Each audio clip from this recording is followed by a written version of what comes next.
হয় আমি দুলীয়াজানৰ 11টাকৈ জাতীয় জনগোষ্ঠীয় দল সংগঠনৰ তৰফৰ পৰা দুলীয়াজানৰ সমূহ সংবাদ মাধ্যম, দুলীয়াজানৰ ব্যৱসায়িক প্ৰতিষ্ঠান, দুলীয়াজানৰ সন্মানীয় ৰাইজ সকলোকে আমি আন্তৰিক ধন্যবাদ জ্ঞাপন কৰিছোঁ।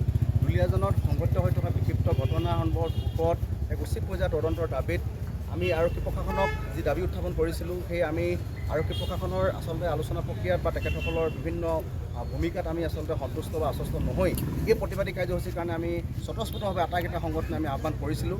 আৰু আজি পুৱা 5 বজাৰ পৰা যি ৰাইজৰ অভূতপূৰ্ব সঁহাৰি, যি অকুণ্ঠ সঁহাৰি, এই সঁহাৰিয়ে কিন্তু আমাৰ এই সংগ্ৰামখনক অত্যন্ত শক্তিশালী কৰি তুলিলে। আজি দুলীয়াজানৰ এই তেজে ধোৱা শ্বহীদৰ তেজেৰে ৰঙা এই দুলীয়াজানৰ পৰা দুলীয়াজানবাসী ৰাইজে দুলীয়াজানৰ ঐক্যবদ্ধ এই জনতাৰ শক্তিয়ে ঐক্যবদ্ধ সাংগঠনিক সংগ্ৰামখনে আজি এটা নতুন বাৰ্তা দিলে।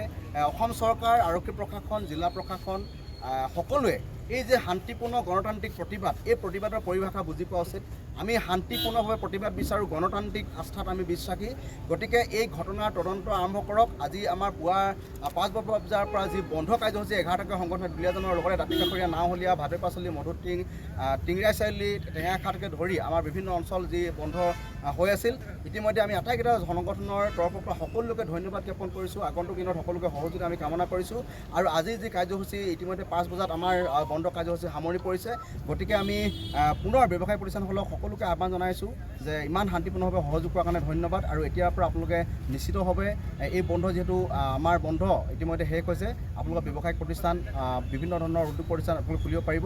আৰু আমাৰ তাৰ পৰাও আমাৰ সমজিতা আছে, আমাৰ আচ্ছা কিৰণ আছে, আমি তেখেতসকলকো ব্যৱসায় ক'বৰ কাৰণে অনুৰোধ জনাইছোঁ। হয়, আজি আমি দুলীয়াজানৰ কেইবাটাও জাতীয় জনগোষ্ঠীয় সংগঠনে দুলীয়াজানৰ যি পৰিস্থিতি চলি আছে আজি কেইবাদিনৰ পৰা, এই পৰিস্থিতিক লৈ আমি এই কেইবাটাও দাবী লৈ আমি আজি এই বন্ধটো আমি আহ্বান কৰিছিলোঁ। আৰু আজি বন্ধটো খুব শান্তিপূৰ্ণভাৱে দুলীয়াজানবাসী ৰাইজৰ সহযোগত আজি বন্ধটো আমাক সমৰ্থন জনাই আমাক সহযোগিতা আগবঢ়াইছে। গতিকে আজি এই মাধ্যমৰ জৰিয়তে সকলোকে ধন্যবাদ জ্ঞাপন কৰিছোঁ। আৰু অনাগত দিনতো দুলীয়াজানবাসীয়ে যে এনেকৈ আমাক সহযোগিতা আগবঢ়ায়, তাৰে তেওঁলোকক আশা প্ৰকাশ কৰি তেওঁলোকৰ সহযোগিতা কামনা কৰিছোঁ। ধন্যবাদ। হয়, আজি আমি 11টাকৈ বিভিন্ন জাতীয় সংগঠনৰ নেতৃত্বত যিটো আমি দুলীয়াজানৰ যি পৰিস্থিতি, সেই পৰিস্থিতিত যিখিনি দুষ্কৃতিকাৰীয়ে জড়িত আছে তেওঁলোকক কৰায়ত্ব কৰাৰ দাবীত আমি দুলীয়াজান 12 ঘণ্টীয়া দুলীয়াজান বন্ধ কাৰ্যসূচী আমি ঘোষণা কৰিছিলোঁ। আৰু সেই কাৰ্যসূচীত দুলীয়াজানৰ বিভিন্ন দোকান প্ৰতিষ্ঠান তথা দুলীয়াজানবাসী ৰাইজে শান্তিপূৰ্ণভাৱে আমাক সমৰ্থন কৰিছে। আৰু সেইবাবে দুলীয়াজানবাসী ৰাইজক আমি ধন্যবাদ জ্ঞাপন কৰিছোঁ। আৰু আমি সদায় গণতান্ত্ৰিক পদ্ধতিৰে আমি আন্দোলনবিলাক আমাৰ হয়, আৰু আমি এনেকৈ শান্তিপূৰ্ণভাৱে এই আন্দোলনবিলাক কৰি যাব বিচাৰোঁ। গতিকে এনেধৰণে দুলীয়াজানবাসী ৰাইজে আমাক সমৰ্থন কৰাৰ বাবে আমি দুলীয়াজানবাসী ৰাইজক আমি 11টাকৈ জাতীয় সংগঠনে আমি ধন্যবাদ জ্ঞাপন কৰিছোঁ। হয়, সকলো অসমৰ ৰাইজে জ্ঞাত যে যোৱা 17 তাৰিখে যিটো ঘটনা ঘটি গ'ল, সেই সন্দৰ্ভত বিভিন্ন ধৰণৰ কথা আহি পৰিছে।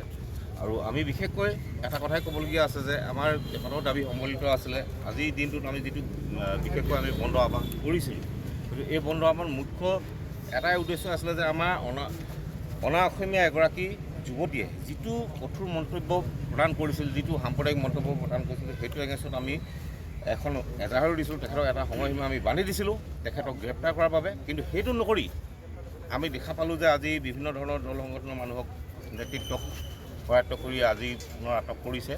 সেয়েহে আজি যি নহওক বাৰু, এতিয়া সেই গোটেই সমস্যাখিনি সমাধান হোৱাৰ বাবে আমি আমাৰ গৃহক আমি অনুৰোধ জনাইছোঁ, আমাৰ আৰক্ষী প্ৰশাসনক অনুৰোধ জনাইছোঁ। আৰু অনাগত দিনত যদি এই তনুজ আহি নামৰ যুৱতীগৰাকীক যদি গ্ৰেপ্তাৰ কৰি জেল হাজতলৈ প্ৰেৰণ নকৰে, তেতিয়ালৈকে আমাৰ এই আন্দোলন অব্যাহত থাকিব। আৰু আজি যি ধৰণে দুলীয়াজানৰ সকলো ৰাইজে স্বতঃস্ফূৰ্তভাৱে আমাক সহযোগিতা আগবঢ়ালে, নিজৰভাৱে তেওঁলোকে দোকান পোহাৰ প্ৰতিষ্ঠান সকলোবোৰ বন্ধ কৰি ৰাখিলে।